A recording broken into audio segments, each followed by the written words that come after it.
Hello दोस्तों, कैसे हैं आप सब। स्वागत करता हूं आपका हमारे इस YouTube चैनल आजाद स्टडी ऐप पर। तो दोस्तों, अपन राठौड़ वंश पढ़ रहे थे। तो राठौड़ों को पिछली वीडियो में अपन सिद्ध कर रहे थे। कोई तो सिद्ध कर रहा था, कोई गलत साबित कर रहा था, कोई सबूत दे रहा था, तो कोई सबूत मांग रहा था। इस तरीके से तो सबूत क्या थे? सबूत ये इस चीज के मांग रहे थे कि राठौड़ गढ़वालों के वंशज है। इन बातों पर चर्चाएं हो रही थी। तो इन सब से निकलकर दो शब्द आए थे कि भाई गढ़वालों को तो बोला गया था सूर्यवंशी। क्या बोला गया था? सूर्यवंशी। जबकि राठौड़ों को चंद्रवंशी बताया गया। क्या बताया गया? चंद्रवंशी। अब ये दो चीज नहीं आ गई है, आखिरकार ये है क्या? इन पर चर्चा करते हैं। ताम्रपत्र और शिलालेखों में ये कहीं भी नहीं लिखा है कि राठौड़ सूर्यवंशी है। यानी ये बात कहीं भी नहीं लिखी है कि राठौड़ सूर्यवंशी है। लेकिन मारवाड़ के जो राठौड़ हैं, सिया के वंशज है, मारवाड़ के राठौड़ अपने आप को सूर्यवंशी मानते हैं। क्या मानते हैं? सूर्यवंशी। कौन से राठौड़? मारवाड़ के राठौड़। बात क्लियर होगी नहीं? मारवाड़ के राठौड़। तो इसी आधार पर टोड ने भी इन्हें सूर्यवंशी माना है। क्या माना है? एक बात क्लियर कर रहा हूं, ये दो नाम निकल कर आते हैं। यानी गढ़वालों को तो सूर्यवंशी बोला है, जबकि राठौड़ों को क्या बोला है? चंद्रवंशी बताया है। लेकिन ताम्रपत्र और शिलालेखों में ये कहीं नहीं लिखा है कि राठौड़ सूर्यवंशी है। जबकि मारवाड़ के राठौड़ जो है वो अपने आप को सूर्यवंशी बोलते हैं। तो इसी आधार पर टोड जो इतिहासकार है उसने भी राठौड़ों को सूर्यवंशी ही माना है। बात क्लियर? तो अपन को सूर्यवंशी मानकर चलना है। इतनी बात क्लियर होगी नहीं?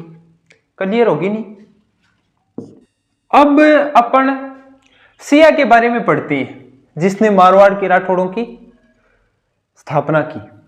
तो सिया के बारे में शुरू कर दूं? इतनी बात क्लियर हो गई ना? तो अब अपन सिया के बारे में शुरू करेंगे। तो इसके बारे में अलग अलग इतिहासकार अलग अलग बातें बताते हैं। यह राठौड़ों का प्रथम व्यक्ति था। यह राठौड़ों का प्रथम व्यक्ति था जिसने मारवाड़ में प्रवेश किया, मारवाड़ क्षेत्र में प्रवेश किया। इसके बारे में अलग अलग इतिहासकार अलग अलग बातें बताते हैं। क्या बातें बताते हैं ये मैं आपको बताता हूं। कुछ इतिहासकार तो ये बताते हैं, कुछ इतिहासकार तो क्या बोलते हैं? कुछ इतिहासकार तो ये बोलते हैं कि सिया ने गो हत्या बहुत ज्यादा की, तो उसका मन विरक्त हो गया, इसलिए वो द्वारका की ओर चला गया। ये बताते हैं, यानी द्वारका की तरफ चला गया। सिया ने क्या की? गो हत्या की थी। गो हत्या बहुत ज्यादा की थी, तो इसलिए वह द्वारका की ओर चला गया, उसका मन विरक्त हो गया। और कुछ इतिहासकार ये बताते हैं कि यह सर्वप्रथम पाली की ओर गया था। कहां गया था? पाली की ओर। तो वहां पर पालीवाल ब्राह्मणों ने, यानी पालीवाल ब्राह्मण वही जो खेती आती है ना, खड़ीन, अपने सोशल साइंस में लगती है, खड़ीन का निर्माण किन्होंने किया? पालीवाल ब्राह्मणों ने। ठीक है, तो ये वही। तो पालीवाल ब्राह्मणों के नाम पर इस जगह का नाम पड़ गया पाली। ठीक है, तो इन ब्राह्मणों ने सिया से कहा कि हमें तो चाहिए सुरक्षा और आपको रहने के लिए चाहिए जगह। तो दोनों के मेल मिल गए। यानी पालीवाल ब्राह्मणों को तो चाहिए थी सुरक्षा, पालीवाल ब्राह्मणों को तो चाहिए थी सुरक्षा। क्यों भाई? सही है ना? पालीवाल ब्राह्मणों को तो सुरक्षा ही चाहिए थी। क्यों? सही कहा ना? पालीवाल ब्राह्मणों को तो सुरक्षा चाहिए थी, लेकिन इसको जगह चाहिए थी। तो पालीवाल ब्राह्मणों ने पते की बात कही कि हमें सुरक्षा चाहिए और आपको जगह चाहिए, तो आप यहीं पर अपना डेरा जमा लीजिए। तो शुरुआत में बात क्या हुई कि सिया के पास ना ही तो कोई दुर्ग था। पते की बात बताता हूं कि सिया के पास ना ही तो कोई दुर्ग था और ना ही रहने के लिए कोई जगह थी। जगह इन्होंने दे दी, दुर्ग इसके पास था नहीं। तो सिया वैसे तो राठौड़ों का संस्थापक हो गया। सिया ने छोटी यानी थोड़ी सी जगह पर शासन तो करने लग गया, यानी इनको सुरक्षा देने लग गया और इसको इन्होंने जगह दे दी रहने के लिए, किसको, सिया को। तो ये संस्थापक तो हो गया राठौड़ों का, लेकिन वास्तविक संस्थापक कौन है? वास्तविक संस्थापक है राठौड़ों का चूड़ा। संस्थापक कौन है? चूड़ा। बात क्लियर है? बात क्लियर है? आगे चलूं क्या? आगे चलूं तो अब होता क्या है कि अब मैं आपको इसके वंशज बता देता हूं थोड़ा। पहले तो सिया आता है, सिया के बाद आसनाथ आता है, आसनाथ के बाद दूहड़ आता है, दूहड़ के बाद चूड़ा आता है और चूड़ा के बाद इसके दो बेटे आती हैं। पहले सब अपन इन सब के बारे में बातें कर देते हैं, ठीक है। सिया के बारे में मैंने आपको बता ही दिया कि सिया संस्थापक था, ना ही कोई दुर्ग था, ना ही कोई जगह थी। ये सबसे पहले पाली पहुंचा, पाली में पालीवाल ब्राह्मणों से मुलाकात हुई। इन्होंने कहा कि हमें सुरक्षा चाहिए, आपको जगह चाहिए, तो दोनों की बातें बन गई, इसको रहने के लिए जगह मिल गई, ये इनकी सुरक्षा करने लगा, संस्थापक बन गया, छोटी सी जगह पर शासन करने लगा। इसके बाद आता है आसनाथ। आसनाथ इसके बारे में सिर्फ इतना ही मिलता है कि ये जलालुद्दीन से लड़ते हुए मारा गया, लेकिन इतिहास में ये बात मिलती है कि जलालुद्दीन तो कभी मारवाड़ की ओर आया ही नहीं। यानी सल्तनत काल का पहला बादशाह मारवाड़ की ओर आने वाला अलाउद्दीन खिलजी था, लेकिन पता नहीं कैसे कहा जाता है, लेकिन मिलता है, कुछ बताते हैं कि इसकी मृत्यु जलालुद्दीन खिलजी से लड़ते हुए हुई, तो अपन को ऐसे ही मानना है। इसके बाद आता है दूहड़। तो दूहड़ के बारे में थोड़ी सी बातें मिलती है। दूहड़ एक बार कर्नाटक साइड में गया हुआ था। कहां पर गया हुआ था? कर्नाटक साइड में गया हुआ था। तो यहां से एक मूर्ति लेकर आया वापस, कर्नाटक से वापस आते समय इसके पास एक मूर्ति लेकर आया था साथ, और उस मूर्ति का नाम था, मूर्ति किसकी थी? चक्रेश्वरी माता की थी, चक्रेश्वरी माता की थी।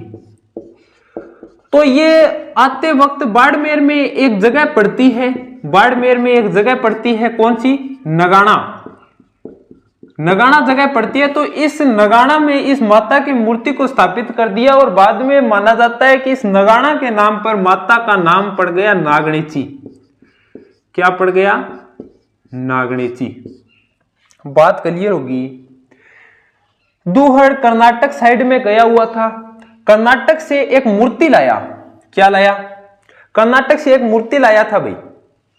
तो उस मूर्ति का नाम था चरकेश्वरी माता, और यह मूर्ति बाड़मेर में नगाना गांव में स्थापित की। तो इस नगाना के नाम पर नागणेची पड़ गया इसका नाम। ये राठौड़ों की क्या है? कुलदेवी। राठौड़ों की क्या है? कुलदेवी। इतनी बात क्लियर हो गई? क्लियर हो गई। इसके बाद आता है शासनकर्ता चूड़ा। अपन चूड़ा के बारे में चर्चा करते हैं, चूड़ा के बारे में थोड़ी बातें मिलती है, ठीक है। तो शुरू करूं। आगे अपन राठौड़ों में क्या क्या पढ़ लिया? अपन ने सिया पढ़ लिया, अपन ने आसनाथ पढ़ लिया, अपन ने दूहड़ पढ़ लिया। अब नाम आता है चूड़ा का। तो एक जगह पड़ती है मंडोर। कहां पर? जोधपुर में। मंडोर रावण को सासरो आप फूंपो रावण, मंदोदरी यहीं की थी, ठीक है। तो यहां पर गुर्जर प्रतिहार वंश का शासन था, गुर्जर प्रतिहार वंश का शासन था। बात क्लियर? और शासक कौन था? शासक था इंदा। तो एक बार की बात है कि तुर्कों ने इंदा को हरा दिया और यहां से खदेड़ दिया, मंडोर पर अधिकार कर लिया। किसने? तुर्कों ने, ठीक है। इन तुर्कों ने अधिकार कर लिया। फिर ये जैसे तैसे करके कोई इंदा से इसकी मुलाकात हुई, किसकी? चूड़ा की। तो इन दोनों के मध्य वार्तालाप हुआ और संधि हो गई। इन दोनों ने के मध्य समझौता हुआ कि चलो भैया अपन समझौता, तो क्या इसने चूड़ा ने कहा कि मैं तेरी सहायता करूंगा, चलो कुछ सैनिक मेरे पास है कुछ तेरे पास है करके अपन मंडोर पर आक्रमण करते हैं। तो इसने कहा कि अपन ने इस दुर्ग में प्रवेश करना थोड़ा मुश्किल है। तो इसने कहा कि भाई क्या करें, कैसे प्रवेश करें। तो उस समय तुर्कों ने क्या किया कि अंदर कोई घोड़ों के लिए घास मंगवाई जा रही थी। तुर्कों ने दुर्ग के अंदर घोड़ों के लिए घास मंगवा रहे थे।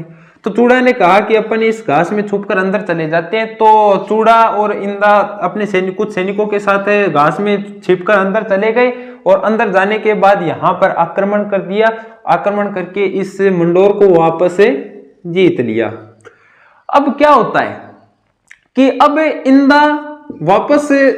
इंदा को ये मंडोर मिल जाता है।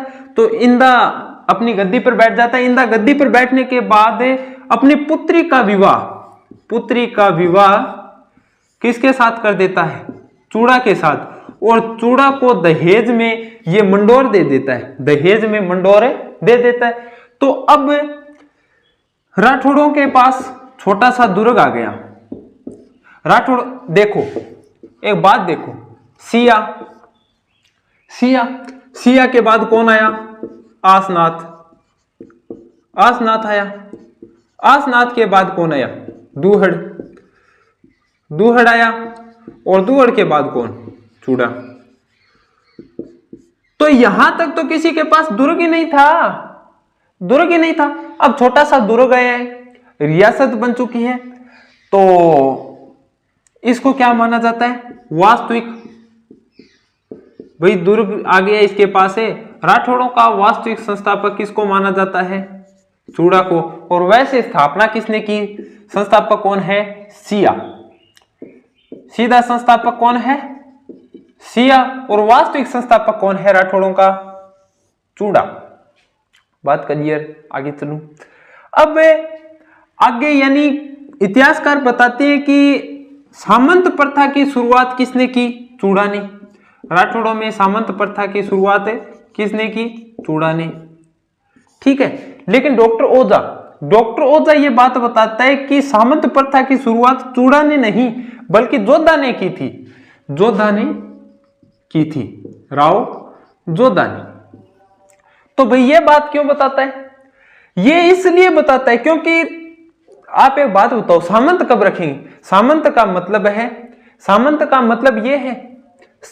मतलब है कि जो राजा महाराजा अपने नीचे जो जागीरदार रखते हैं ना, जैसे कोई मंत्री वगैरह, तो उनको सामंत बोला जाता है। सामंत प्रथा की शुरुआत ये चूड़ा कैसे करेगा? भाई यहां तक तो कोई किला वगैरह ही नहीं है, कोई रियासत ही नहीं है, इनके पास कोई जगह ही नहीं, दुर्ग नहीं है। अब इसके पास कोई छोटा मोटा दुर्ग बनाए तो ये तो कर ही नहीं सकता। वास्तविक शक्तिशाली शासक जोधा को माना जाता है राठौड़ों का। वास्तविक शक्तिशाली, ये तो वास्तविक संस्थापक है, लेकिन वास्तविक शक्तिशाली शासक किसको माना जाता है? जोधा को। और टोड भी यही कहता है कि सामंत प्रथा की असलियत में शुरुआत किसने की? जोधा ने की थी। इतनी बात क्लियर हो गई ना? बात क्लियर हो गई। तो अब आगे चलूं या रिपीट करवाऊं? तो रिपीट करवा देता हूं एक बार फटाफट। सबसे पहले अपन ने आज क्या पढ़ा? सिया के बारे में क्या मिलता है कि सिया ने गौ हत्या की थी। तो गौ हत्या करने के कारण इसका मन विरक्त हो गया और ये द्वारका की यात्रा पर चला गया। ठीक है। तो कुछ इतिहासकार यानी अलग अलग इतिहासकार इसके बारे में अलग अलग बातें बताते हैं। तो कुछ इतिहासकारों ने ये बताई दिया कि गौ हत्या की मन विरक्त हो गया, ये द्वारका की ओर चला गया। लेकिन कुछ इतिहासकार क्या बताते हैं? कुछ इतिहासकार ये बताते हैं कि जो सिया है वो सर्वप्रथम पाली में गया और पाली में पालीवाल ब्राह्मणों से मुलाकात हुई। ब्राह्मणों ने कहा कि हमें सुरक्षा चाहिए, आपको रहने के लिए जगह। क्लियर है? क्या हमें सुरक्षा चाहिए, आपको रहने के लिए जगह चाहिए। तो इसने कहा हाँ ठीक है। तो इसको वहां पर रहने के लिए जगह दे दी और ये सुरक्षा करने लगा। ये राठौड़ों का हो गया संस्थापक। ठीक है। इतनी बात क्लियर, यानी ये एक बार क्लियर हो गई। इसके बाद आसनाथ आता है। नेक्स्ट कहा जाता है कि ये जलालुद्दीन खिलजी के साथ लड़ते हुए मारा गया। इसके बारे में सिर्फ इतनी बातें मिलती हैं। लेकिन सल्तनत काल का पहला बादशाह अलाउद्दीन खिलजी था जो मारवाड़ की ओर आया था। लेकिन पता नहीं इतिहासकार कैसे बताते कि जलालुद्दीन के साथ लड़ते हुए ये मारा गया, पता ही नहीं। लेकिन अपने को यह याद रखना है कि यह जलालुद्दीन के साथ लड़ते हुए मारा गया। फिर इसके बाद आता है दूहड़ की सिर्फ एक ही विशेषता है, दूहड़ कर्नाटक की ओर गया हुआ था, वहां से एक मूर्ति लेकर आया था चक्रेश्वरी माता की।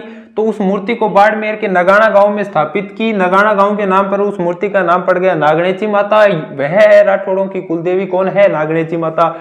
इतनी बात कर लिया। तो यहां तक तो इनके पास कोई दुर्ग है ही नहीं। अब इसके बाद आता है मंडोर, जोधपुर में पड़ता है। तो मंडोर पर शासन था गुर्जर प्रतिहार वंश का। इसका शासक कौन था? इंदा, तो इंदा को हराकर तुर्कों ने इस पर अधिकार कर दिया। बाद में चूड़ा ने इंदा की सहायता से, यानी इंदा की सहायता की और इंदा ने चूड़ा की सहायता से मंडोर को जीत लिया और फिर अपनी गद्दी पर बैठ गया। फिर इंदा ने क्या किया कि अपनी पुत्री के साथ चूड़ा का विवाह कर दिया और चूड़ा को दहेज में क्या दे दिया, मंडोर। अब राठौड़ों के पास छोटा सा एक दुर्ग आ गया है, ठीक है।